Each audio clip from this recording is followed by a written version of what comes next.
Olá, amantes das histórias da Bíblia. Sejam muito bem-vindos ao nosso canal Histórias Contadas da Bíblia. Hoje, embarcaremos em uma jornada por um dos livros mais fascinantes e, por vezes, incompreendido da Bíblia, o livro de Levítico. Para muitos, ele pode parecer um emaranhado de leis e rituais antigos, distante da nossa realidade. Mas, e se eu dissesse que Levítico é, na verdade, o coração pulsante da santidade, revelando a essência do relacionamento entre Deus e a humanidade? E se ele contiver chaves profundas para entendermos a própria natureza de Deus e o caminho para nos aproximarmos dele? Neste documentário, vamos desvendar os mistérios de Levítico, explorando sua autoria, a época em que foi escrito, sua estrutura meticulosa e o profundo significado teológico que ele carrega. Vamos também mergulhar em curiosidades e fatos pouco conhecidos, e entender por que este livro, tão antigo, continua a ressoar com verdades eternas para nós hoje. Prepare-se para uma nova perspectiva sobre a santidade e a presença de Deus. Vamos começar!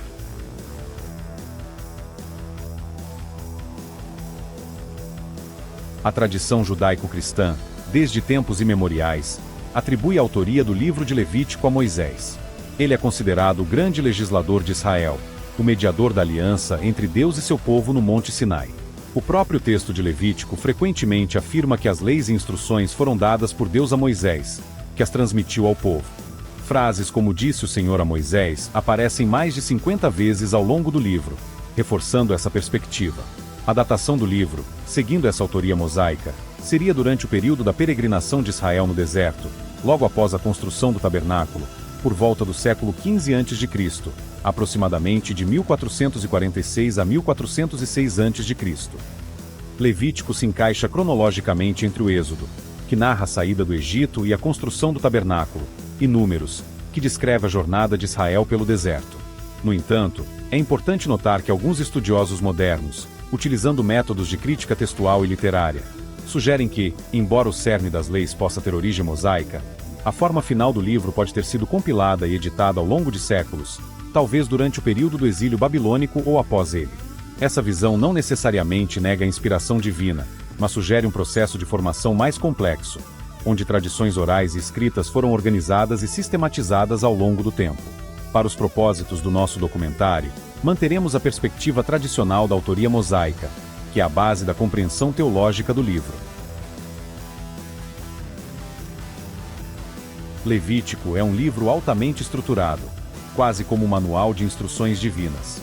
Ele não é uma narrativa histórica contínua, mas sim uma coleção de leis, rituais e regulamentos que visam ensinar o povo de Israel a viver em santidade na presença de um Deus santo. Podemos dividir sua estrutura em duas grandes seções principais. A primeira parte do livro detalha os diferentes tipos de sacrifícios e ofertas que os israelitas deveriam apresentar a Deus. Cada tipo de oferta tinha um propósito específico e um ritual detalhado. Oferta queimada. Holocausto simbolizava a dedicação total e a expiação geral pelo pecado. O animal era completamente queimado no altar. Oferta de manjares. Feita com grãos, farinha, azeite e incenso, representava gratidão a Deus pelas provisões e o reconhecimento de sua soberania.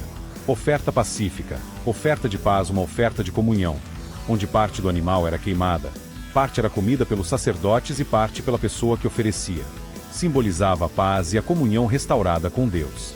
Oferta pelo pecado, destinada a expiar pecados específicos cometidos por ignorância ou inadvertência. O tipo de animal e o ritual variavam de acordo com o status social do pecador. Oferta pela culpa, semelhante à oferta pelo pecado, mas focada em pecados que exigiam restituição, como roubo ou fraude. É crucial entender que esses sacrifícios não eram meros rituais vazios. Eles eram meios divinamente instituídos para que um povo pecador pudesse se aproximar de um Deus santo, reconhecendo sua dependência, buscando perdão e expressando gratidão. Eles apontavam para a necessidade de um derramamento de sangue para a remissão dos pecados, uma sombra do sacrifício perfeito que viria em Jesus Cristo. A segunda parte do livro foca na consagração dos sacerdotes e nas leis de pureza que regiam a vida do povo. Os sacerdotes, liderados por Arão e seus filhos, eram os mediadores entre Deus e o povo, e sua santidade era fundamental para o serviço no tabernáculo. Consagração dos sacerdotes. Capítulos 8 e 10 detalha a cerimônia de consagração de Arão e seus filhos, incluindo lavagens, vestimentas especiais, unção e sacrifícios. A história de Nadab e Abiú, que ofereceram fogo estranho e foram consumidos pelo fogo divino, serve como um alerta solene sobre a seriedade da santidade e da obediência no serviço a Deus. Leis de pureza e impureza. Capítulos 11 e 15. Esta seção aborda uma vasta gama de leis que definem o que é puro e impuro para o povo de Israel. Inclui leis sobre alimentos, animais puros e impuros para consumo, leis dietéticas, parto, rituais de purificação após o nascimento de um filho, doenças de pele, regulamentos sobre lepra e outras afecções cutâneas, incluindo o isolamento dos afetados, fluxos corporais, leis sobre impureza relacionada a fluxos corporais, como menstruação e emissões seminais. É importante entender que essas leis de pureza não eram meramente higiênicas, embora tivessem benefícios práticos. Elas eram, acima de tudo, simbólicas e teológicas. Elas ensinavam ao povo a distinção entre o santo e o profano, o puro e o impuro, e a necessidade de manter a santidade para viver na presença de um Deus santo. A impureza não era necessariamente pecado, mas impedia a pessoa de se aproximar do tabernáculo e de participar dos rituais sagrados. A purificação era o caminho para a restauração da comunhão. O capítulo 16 é o ponto culminante da primeira parte do livro, descrevendo o ritual do dia da expiação, ou Yom Kippur. Este era o dia mais sagrado do calendário israelita, quando o sumo sacerdote entrava no Santo dos Santos, o lugar mais sagrado do tabernáculo, para fazer expiação pelos pecados de todo o povo de Israel. O ritual envolvia 2 bodes, um sacrificado ao Senhor e outro, o bode expiatório, que levava os pecados do povo para o deserto. Este ritual simbolizava a remoção completa dos pecados e a purificação da nação. O Yom Kippur é uma das passagens mais ricas teologicamente em Levítico, apontando diretamente para a obra de Jesus Cristo como sumo sacerdote perfeito e o sacrifício definitivo que removeu os pecados de uma vez por todas. É a ponte entre o Antigo e o Novo Testamento, revelando a profundidade do plano de salvação de Deus. Chegamos ao fim da parte 1 do nosso documentário sobre Levítico. Vimos como a autoria mosaica e a datação situam este livro no coração da formação de Israel como nação santa. Exploramos sua estrutura, desde os complexos sistemas de sacrifícios até as rigorosas leis de pureza e a importância do dia da expiação.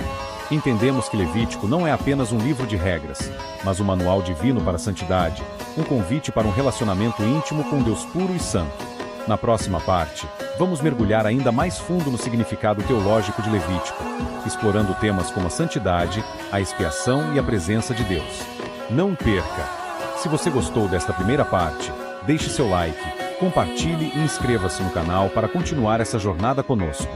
Até a próxima!